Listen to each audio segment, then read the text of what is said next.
ভগবানগোলার সভায় আসতেই পারলেন না তৃণমূল কংগ্রেসের সর্বভারতীয় সাধারণ সম্পাদক অভিষেক বন্দ্যোপাধ্যায়। বীরভূমের লাভপুরের সভা শেষ করে ভগবানগোলায় তৃণমূল কংগ্রেস প্রার্থী রেয়াত হোসেন সরকারের সমর্থনে সভা করার কথা ছিল অভিষেক বন্দ্যোপাধ্যায়ের। যদিও প্রাকৃতিক বিপর্যয়ের কারণে সভায় এসে পৌঁছাতে পারলেন না অভিষেক বন্দ্যোপাধ্যায়। সভায় জেলা তৃণমূলের সভাপতি অপূর্ব সরকার, মুর্শিদাবাদের সাংসদ আবু তাহের খান, জেলা পরিষদের সভাধিপতি রুবিয়া সুলতানা সহ তৃণমূল কংগ্রেস নেতৃত্ব উপস্থিত ছিলেন। সভা থেকে কি বললেন জেলা তৃণমূল সভাপতি? অভিষেক বন্দ্যোপাধ্যায় এবং তাদের অফিস আপনাদের উপস্থিতির ছবি আমরা পাঠিয়েছি, আপনাদের মিছিল তার ছবি পৌঁছেছে। প্রাকৃতিক বিপর্যয়, সেই প্রাকৃতিক বিপর্যয়ের মধ্যে তিনি আসবেন হেলিকপ্টারে, এবং হেলিকপ্টারে যারা পাইলট আছে বা হেলিকপ্টার যেভাবে চলে যার নিয়মের মধ্যে এই প্রাকৃতিক বিপর্যয়ের জন্য এবং অতিবৃষ্টির কারণে বীরভূম থেকে তার হেলিকপ্টার উঠতে পারেনি।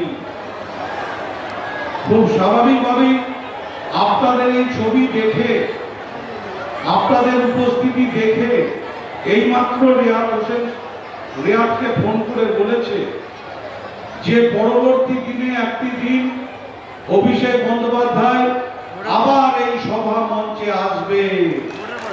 আজকে তিনি হেলিকপ্টার উঠতে পারছে না, আবার এখানেই আমার সভা হবে, সেই সভায় নিশ্চিতভাবে আপনাদের উপস্থিতি কামনা করছি।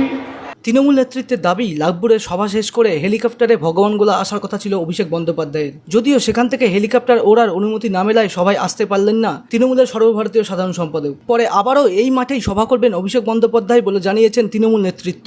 প্রাকৃতিক যে দুর্জয়, সেটাকে আমরা উপেক্ষা করে এবং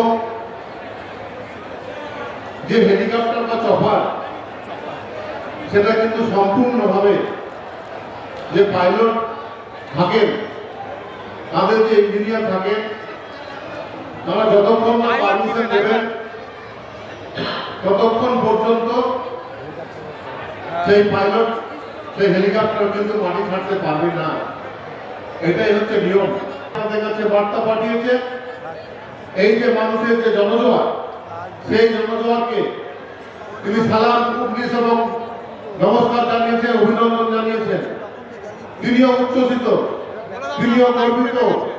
আজকে যেভাবে ভগবানগোলায় এই দরগার মাঠে কাতারে কাতারে হাজার হাজার মানুষ, তার জন্য তিনি বলেছেন যে আবারও একবার আমি সময় থেকে এই মাঠে, এই সভাস্থলে আবারও একবার তিনি সভা করার জন্য উৎসাহিত হয়েছেন।